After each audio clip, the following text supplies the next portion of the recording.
Chapter 11. Power of the Mastermind. The Driving Force. The ninth step toward riches. Power is essential for success in the accumulation of money. Plans are useless without sufficient power to turn them into action.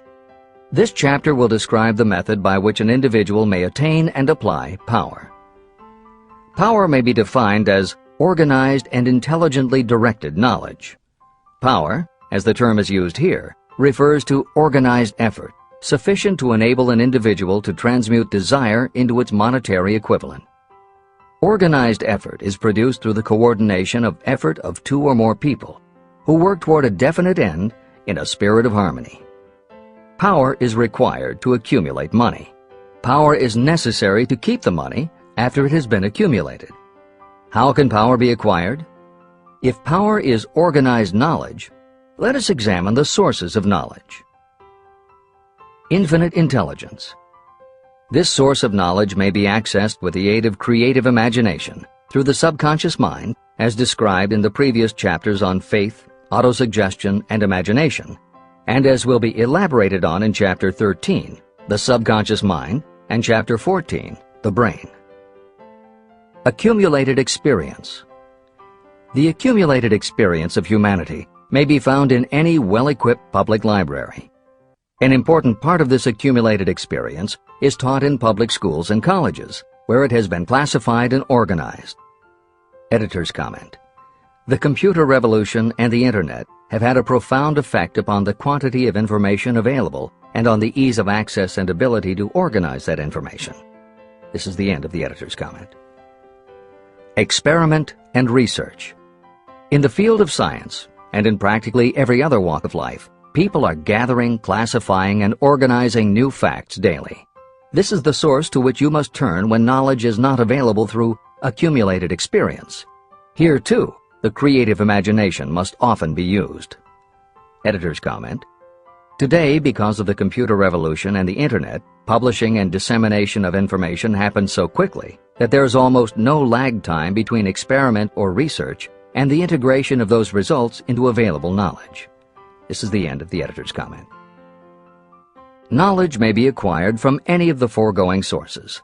It may be converted into power by organizing it into definite plans and by putting those plans into action.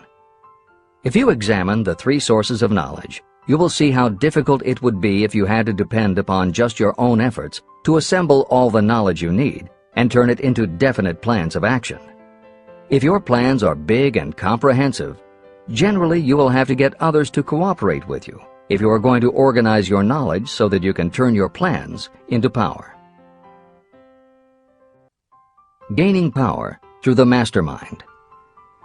The mastermind may be defined as coordination of knowledge and effort in a spirit of harmony between two or more people for the attainment of a definite purpose.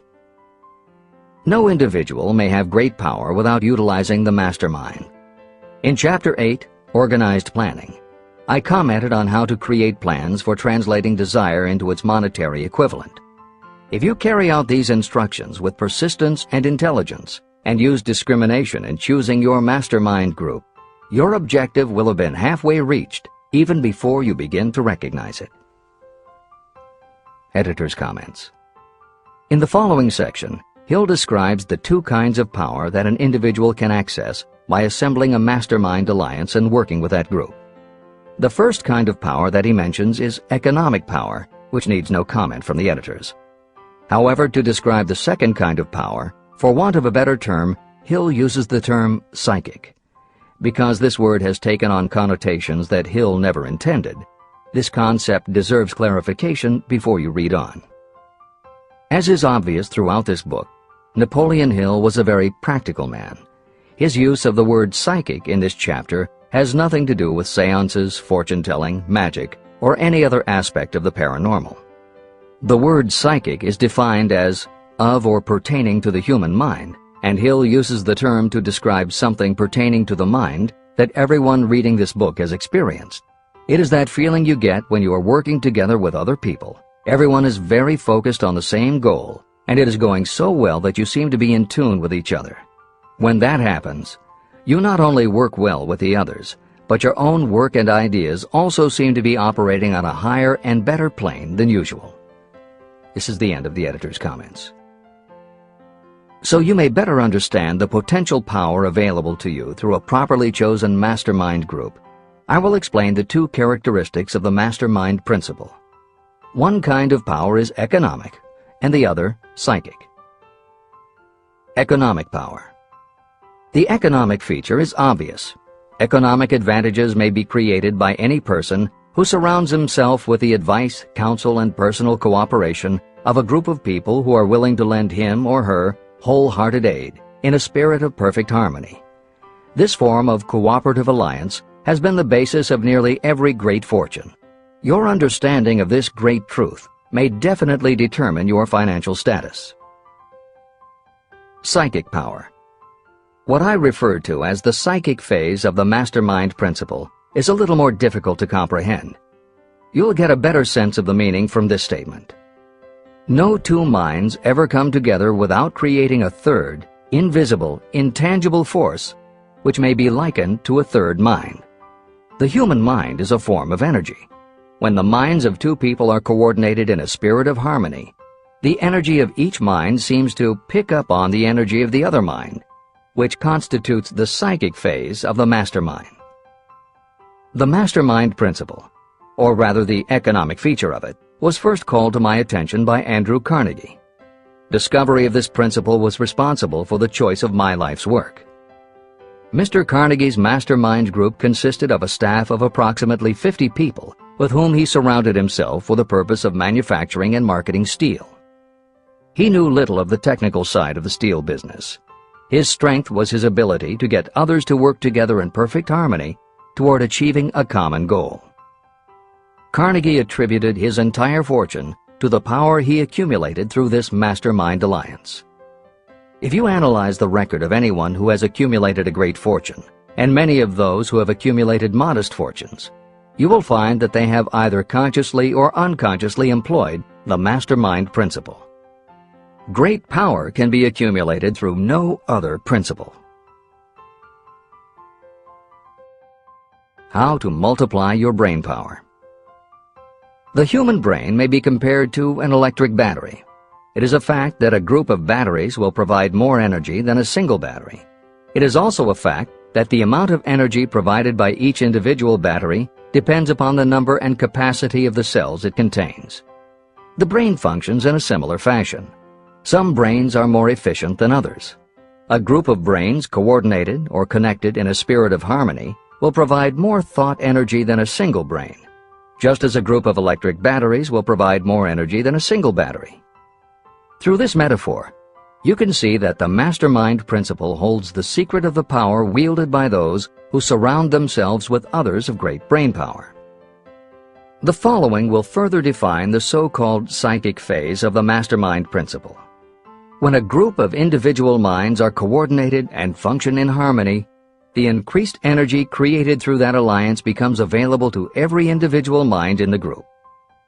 Henry Ford began his business career under the handicap of poverty, illiteracy, and ignorance. Within the inconceivably short period of 10 years, Mr. Ford mastered these three handicaps, and within 25 years, he made himself one of the richest men in America. How did he do it? Here is an important clue. Mr. Ford's most rapid strides became noticeable from the time he became a personal friend of the famed inventor Thomas A. Edison. In the story of Ford's success, this is just the first indication of what the influence of one mind upon another can accomplish. Follow his story further, and you will have even more evidence that power may be produced through friendly alliance of minds.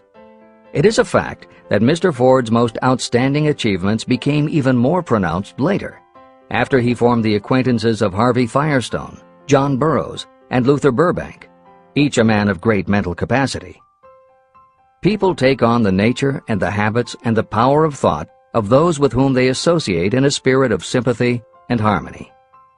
Through his association with Edison, Burbank, Burroughs, and Firestone, Mr. Ford added to his own brain power the intelligence, experience, knowledge, and spiritual forces of these four men. Henry Ford used the mastermind principle in exactly the way it is described in this book. This principle is available to you. I have already mentioned Mahatma Gandhi. Let me review the method by which he attained his stupendous power. It may be explained in a few words. He came by power through inducing over 200 million people to coordinate with mind and body in a spirit of harmony for a definite purpose. In brief, Gandhi accomplished a miracle.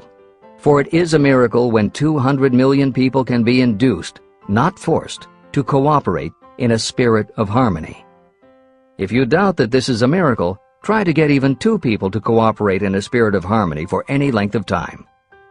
Every person who manages a business knows how difficult it is to get employees to work together in a spirit even remotely resembling harmony. Editor's comments. The first step in putting together your mastermind alliance is to clearly know your desire. Your desire will tell you what you need. It could be a small group, just 2 or 3 people, as was the case with Steve Jobs and Steve Wozniak when they formed Apple, Bill Gates and Paul Allen launching Microsoft, or Steven Spielberg, Jeffrey Katzenberg, and David Geffen creating DreamWorks SKG.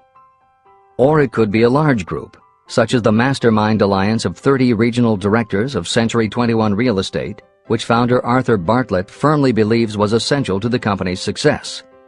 Napoleon Hill suggests that in most cases, it should be a dozen people or less, and generally the smaller the better. Choosing the people means finding those who not only share your vision, but who will also share their ideas, information, and contacts with you. They will let you use the full strength of their experience, training, and knowledge as if it were your own, and they will do it in a spirit of perfect harmony. The question that immediately comes to every reader's mind is, where do I find people who will help me to that degree? Napoleon Hill cannot answer that question for you, but he does tell you what to look for. Where you look is up to you. And if you really do have the desire to succeed, you will start looking and you won't give up until you find the right people. Napoleon Hill's description of the mastermind that appears below is augmented with additional material from articles and speeches he wrote after the publication of Think and Grow Rich. These were compiled for publication by Hill's friend, mentor, and business associate, W. Clement Stone, and appear in 2 books, Napoleon Hill's Keys to Success and Believe and Achieve. This is the end of the editor's comments. Finding your mastermind members. Ally yourself with a group of as many people as you may need in order to assemble a mastermind that will assist you in creating and carrying out your plan or plans for the accumulation of money. Compliance with this instruction is absolutely essential. Choose to associate with people who share common values, goals, and interests, yet who each have a strong desire to contribute to the overall effort. Trial and error will be part of the process, but there are 2 qualities to keep foremost in your mind. The first is ability to do the job. Do not select people for your alliance merely because you know them and like them. Such people are valuable to you because they improve the quality of your life, but they are not necessarily suited to a mastermind alliance. Your best friend may not be the most knowledgeable marketing professional, but perhaps he or she can introduce you to someone who is. The second quality is the ability to work in a spirit of harmony with others. There must be a complete meeting of minds without any reservations. Personal ambition must be subordinate to the achievement of the purpose of the alliance. This includes your own. You must also insist upon confidentiality. Some people can give away an idea simply because they love to talk. You don't need them in your group. Attune yourself to every member of the group. Try to imagine how you would react in a given situation if you were in his or her shoes. Pay attention to body language. Sometimes facial expressions and movements say far more about what a person feels than the words that come out of his or her mouth. Be sensitive to what is not being said. Sometimes what is left out is far more important than what is included. Don't try to force the group along too quickly. Allow for those who want to test ideas by playing devil's advocate. Compensating your mastermind. Before forming your mastermind alliance, decide what advantages and benefits you may offer the individual members of your group in return for their cooperation. No one will work indefinitely without some form of compensation. No intelligent person should request or expect another to work without adequate compensation. Wealth will obviously have the most appeal to your members. Be fair and generous in your offer. Recognition and self-expression may be just as important as money to some of your members. Remember that in such partnerships, the principle of going the extra mile, doing more and better than paid for, is especially important. As the leader, you should set an example for the others to follow. Each member must agree at the outset on the contribution each will make, and on the division of benefits and profits. Otherwise, be assured that dissension will arise, you will have wasted everyone's time, you will ruin friendships, and your venture will be destroyed. Meeting with your mastermind. Arrange to meet with the members of your mastermind group at least twice a week, and more often if possible, until you have jointly perfected the necessary plan or plans for the accumulation of money. The first meeting will be involved in sorting out strengths and weaknesses, and in fine-tuning your plans. Your alliance must be active to do any good. Establish specific responsibilities and action steps to be taken. As your mastermind matures and harmony grows among the members, you will find that the meetings create a flow of ideas into every member's mind. Don't let the meetings become so regular and formalized that they inhibit phone calls and other less formal contact. Mastermind maintenance. Maintain perfect harmony between yourself and every member of your mastermind group. If you fail to carry out this instruction to the letter, you may expect to meet with failure. The mastermind principle cannot work where perfect harmony does not prevail. Create a non-threatening environment. Explore all ideas with equal interest and concern for the originator's feelings. Everyone must deal with everyone else on a completely ethical basis. No member should seek unfair advantage at the expense of others. As the leader, you must inspire confidence in your members by your dedication to your desire, which is the object of the group. The members must know with certainty that you are reliable, trustworthy, and loyal. When you are finally ready to present the results of your efforts to investors, buyers, or the public, you may face your greatest leadership challenge in maintaining the harmony of your mastermind. The group's efforts will now be judged by outsiders, and facing judgment takes courage and persistence. The courage of separate individuals is nothing compared with that of a united team. The more you are able to maintain harmony, the greater the power, and the greater the power, the more resistance you can overcome. Marriage and the mastermind. A mastermind alliance with the person you love most deeply is of untold importance. If you are married and have not built your relationship on the same principles of harmony that are crucial to any alliance, you may have some reselling to do with your spouse. Set aside time each day to talk about what you want to achieve and how you are going about it. Rely on your definiteness of purpose to build your persuasive abilities, to convince your partner of the benefits of the work you are doing. It is very unlikely that your work will not affect your husband or wife in some significant way, and you absolutely must not drag your partner unwillingly into any adventure. Build your mastermind alliance into your marriage from the start, and it will steady and support you through the darkest moments. In fact, your whole family should be incorporated into your alliance. Lack of harmony at home can easily spill over elsewhere. A united family is a great team. The mastermind and infinite intelligence. The list of sources from which you can get power is headed by infinite intelligence. When two or more people coordinate in a spirit of harmony and work toward a definite objective, they place themselves in position to absorb power directly from that great universal storehouse that I refer to as infinite intelligence. This is the greatest of all sources of power. It is the source to which geniuses and great leaders turn, whether they may be conscious of the fact or not. In Chapter 13, the subconscious mind, and Chapter 14, the brain, the methods for accessing infinite intelligence will be described in greater detail. This is not a course on religion. Neither the principle of infinite intelligence nor any other principle in this book should be interpreted as interfering with, endorsing, or rejecting any person's religious beliefs. This book is confined exclusively to instructing the reader how to transmute the definite purpose of desire for money into its monetary equivalent. Read, and really think about what you are reading. Soon the entire subject will unfold, and you will see it in perspective. At this point, you are only seeing the detail of the individual chapters. Editor's comments. This chapter would not be complete without commenting on a mastermind that came into being almost 15 years after the first publication of Think and Grow Rich. Napoleon Hill's own mastermind alliance with multimillionaire businessman and philanthropist W. Clement Stone. On May 2, 1951, at the age of 67, Napoleon Hill and his wife Annie Lou agreed it was time for Napoleon to think about retiring. They decided to begin by cutting back on his speaking engagements after he completed the lectures that were already on his calendar, including one he was scheduled to give a few weeks later in Chicago. Unbeknownst to them, at that event, W. Clement Stone had prearranged to sit at the head table next to Napoleon Hill.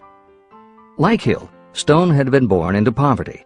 At the age of 6, he started selling newspapers to help pay the rent, and by 13, he owned his own stand. By 16, he was selling insurance, and by 20, he'd managed to scrape together $100, which he used to start his own insurance agency. Stone was a consummate salesman and motivator, and his company was growing very nicely. Then in 1938, he read Think and Grow Rich, and was so inspired by it that he bought a copy for every one of his employees, and continued to do so for each new person who joined his company. Over the years, this amounted to thousands of copies. When Stone was introduced to Hill, he told him about all the copies he had purchased of Think and Grow Rich, and said that he firmly believed it was Hill's book that had transformed his sales force and turned his company from modest to extraordinary success. Napoleon Hill and W. Clement Stone found that they were in such complete accord that by the end of their first meeting, Hill had decided to postpone his retirement and join with Stone in a venture dedicated to creating a better world for this and future generations. Within a year, they launched Napoleon Hill Associates. They published new books by Hill, including How to Raise Your Own Salary and The Master Key to Riches. They reissued Hill's earlier bestsellers, and they co-authored a new bestseller, Success Through a Positive Mental Attitude. They also launched Success Unlimited magazine, created PMA Science of Success home study courses, made television programs, radio shows, a documentary film entitled A New Sound in Paris, which showed the amazing changes that happened when the entire town of Paris, Missouri, adopted the Napoleon Hill philosophy. And they both crisscrossed America speaking, teaching, giving interviews, and spreading the philosophy to as many people as possible. In addition to his work with Napoleon Hill Associates, Hill also consulted to W. Clement Stone's company, Combined Insurance Company of America. Hill designed and implemented a new training program for the sales force, which was so successful he astounded the business world by helping Stone grow his company from $30 million in assets to $100 million in less than 10 years. When W. Clement Stone passed away in 2002, his company, now known as Aon Corporation, had revenues of $2 billion a year. W. Clement Stone had personally given more than $275 million to various charitable and philanthropic organizations. There has perhaps never been a greater example of coordination of knowledge and effort in a spirit of harmony between two or more people for the attainment of a definite purpose. The sheer volume of work and scope of influence achieved in a 10-year period by Napoleon Hill and W. Clement Stone leaves little question as to the power and importance of a mastermind alliance. This is the end of the editor's comments.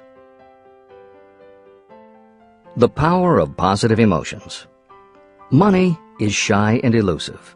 It must be wooed and won by methods not unlike those used by a determined lover. And the power you use in the wooing of money is not greatly different from what you use to attract the one you love. It is the power of positive emotion. That power, when successfully used in the pursuit of money, must be mixed with faith. It must be mixed with desire. It must be mixed with persistence. It must be applied through a plan, and that plan must be set into action. When money comes in large quantities, it flows to the one who accumulates it as easily as water flows downhill. There exists a great unseen stream of power, which may be compared to a river that flows in two directions. One side flows in one direction, carrying all who get into that side of the stream onward and upward to wealth. The other side flows in the opposite direction, carrying all who are unfortunate enough to get into it and can't pull themselves out downward to misery and poverty. Everyone who has accumulated a great fortune has recognized the existence of this stream of life. It consists of one's thinking process. Positive emotions form the side of the stream that carries you to fortune. Negative emotions form the side that carries you down to poverty. This is a point of great importance to the person who is following this book with the object of accumulating a fortune. If you are caught in the side of the stream of power that leads to poverty, this book will serve as an oar by which you may propel yourself over into the other side of the stream. But it can serve you only through application and use. Merely reading and passing judgment on it, either one way or another, will be of no benefit to you. Poverty and riches can change places. But when riches take the place of poverty, the change only happens through well-conceived and carefully executed plans. The same is not true of poverty. Poverty needs no plan. It needs no one to help it because it is bold and ruthless. Riches are shy and timid. They have to be attracted.